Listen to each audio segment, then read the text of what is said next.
Reliable bodybuilding in just 3 steps, or the 3 phases and then life. Step 1. Slowly jogging with light dumbbells for the purpose of extending your endurance for a non-stop 1 hour long workout. Joggers instinctively know that it is not jogging unless it is non-stop, and that is a great wisdom. They first aim to close all their rest gaps. They may use an interval timer or a program like Couch to 5K. Like jogging, real bodybuilding starts when you can run with dumbbells for 1 hour. In the future, you may double or quadruple the duration, and you must always test if you can handle slightly heavier dumbbells. Please try to avoid the boring gym and jog outside and on a soft surface like a woodland trail. Step 2. Bringing your dumbbell power to the gym. Here you will begin lifting to the side and in front and above your head and do bicep curls. You must start with the lightest dumbbells, but not so light that you can handle heavier without stopping. Because the gym is a kind of a boring place, try to find an alternative. Try an outside gym maybe, or perhaps a park. You will need music and fresh playlists of songs that you actually like. You must synchronize your motion to the beat to achieve a dance trance, where time will pass faster. There is no bodybuilding without dance trance, so forget it. And you must start with slow songs at first, and then slowly find faster ones. To keep pushing your legs, you may never sit, you may never rest, and you must always move your legs. When your biceps, for example, get tired, switch to lifting above your head, or to the side, or do a mix thereof, and keep tiring all your muscle groups one after the other.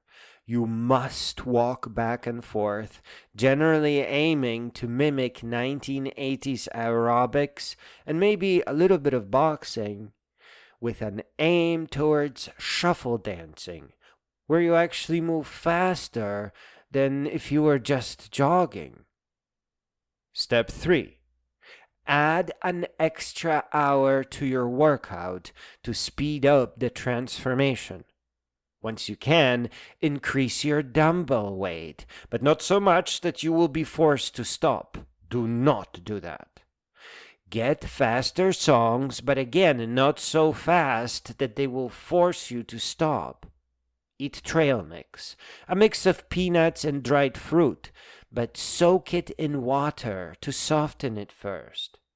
Add protein and vegetable juice to your diet. Keep moving. Don't stop.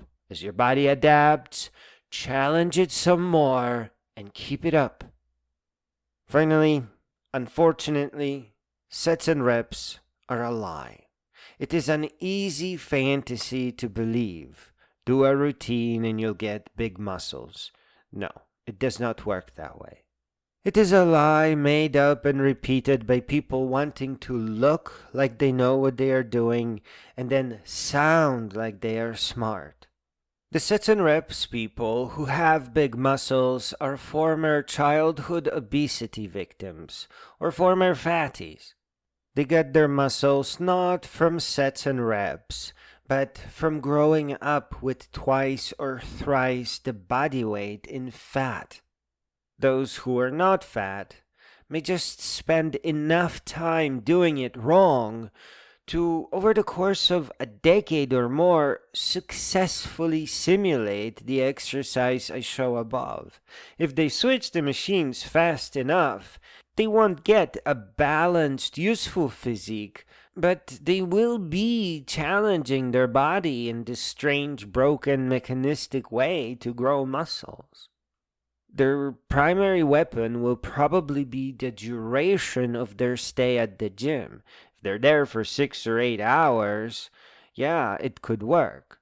But because they are using machines and often with very heavy weights, they miss out on the trick where you are just lifting 10 pounds for an hour, and then it's kind of easy to switch to 12.5 pounds for an hour.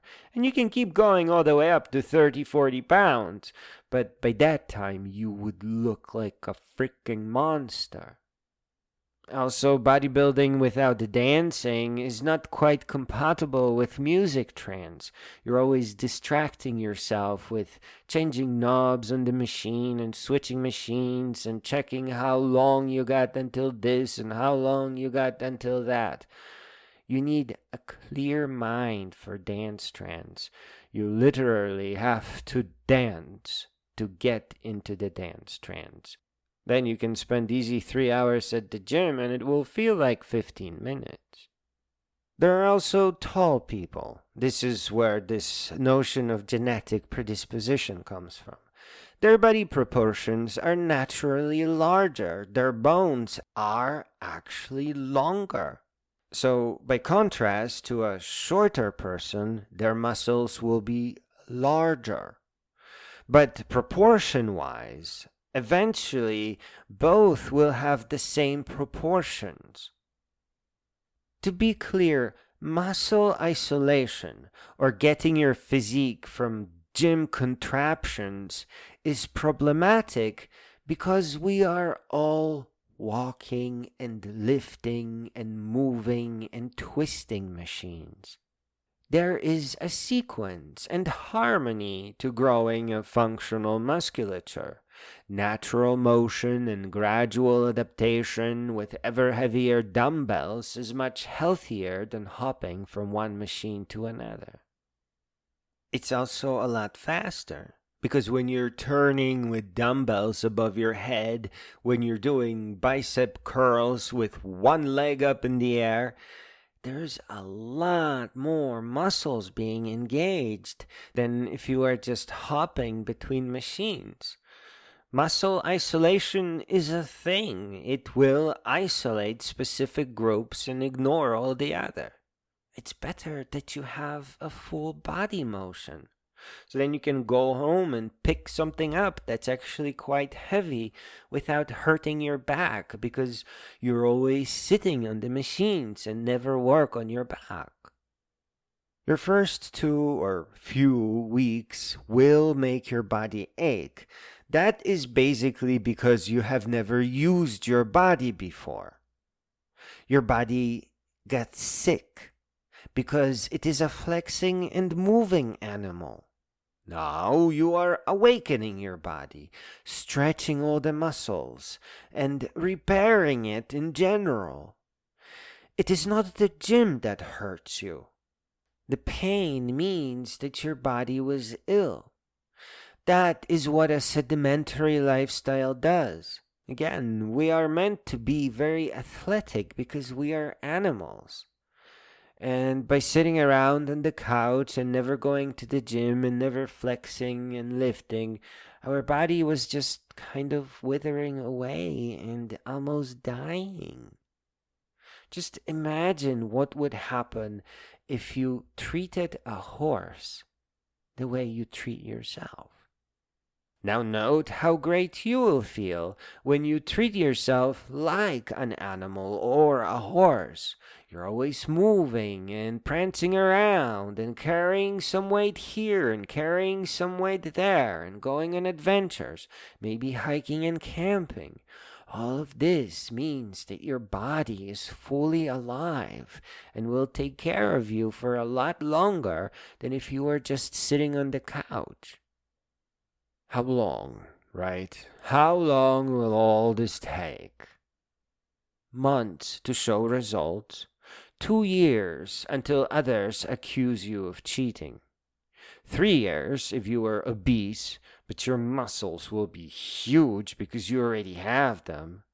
And 1 year if you are already nice looking and now are just putting on muscles from carrying dumbbells around. But if you do it wrong, as in sets and reps of heavy weights, it will take around 30 to 50 years. You will show mediocre to good results in months. But listen to this. Once.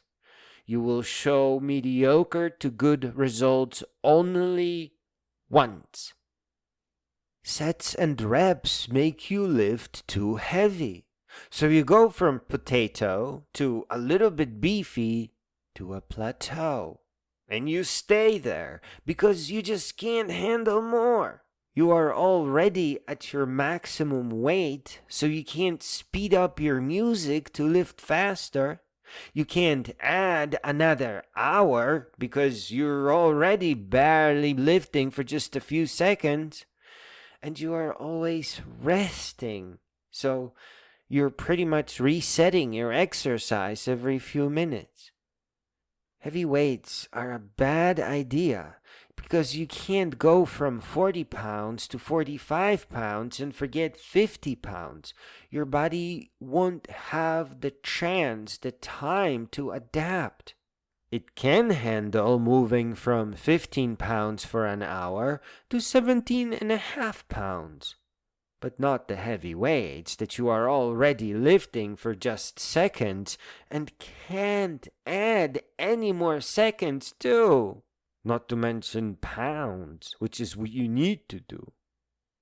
So there is an equivalency between lifting 15 pounds for an hour and lifting something heavy for 15 seconds. Yes, but though the two are equivalent and they will give you just about the same muscle, if you lift 15 pounds for an hour, you can go to 17.5 for an hour. Maybe mix them up a little bit. It's a smooth transition. But if you want to change anything about weights that you already maxed out, then you can't go further. That's why everyone is stuck in that plateau.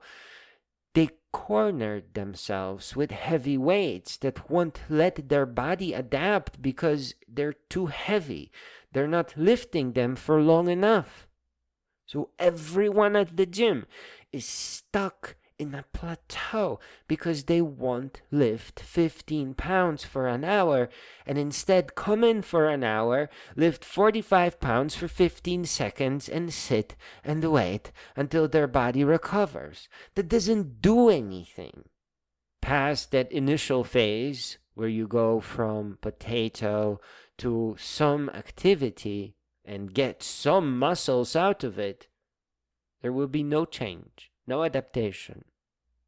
But listen, how long is the wrong question to ask? If you just want to look good, then after a few years, you'll give up on the gym. You'll still be fat in your middle age, telling stories how you used to be fit. That is deeply unwise. Again, we are animals, biological machines that need movement. Not being fit is wrong. It is unhealthy. It is dangerous. You have to work out every day of your life, and you need to have mighty muscles throughout your entire existence. It is not that bodybuilders age at a slower rate. The truth is that non-athletic people are ruining their bodies. We are wise animals, not office workers. We need movement and stretching and adventure and challenge. That's also why you can't just work on your back and chest, abs and biceps while isolating them on the machines and just look like you have muscles. You have to twist and turn, protect your range of motion, have a strong back, which is a real thing, a reliable musculature, a symphony of muscle. You have to stay flexible for life. You have to be athletic for a long and bouncy life.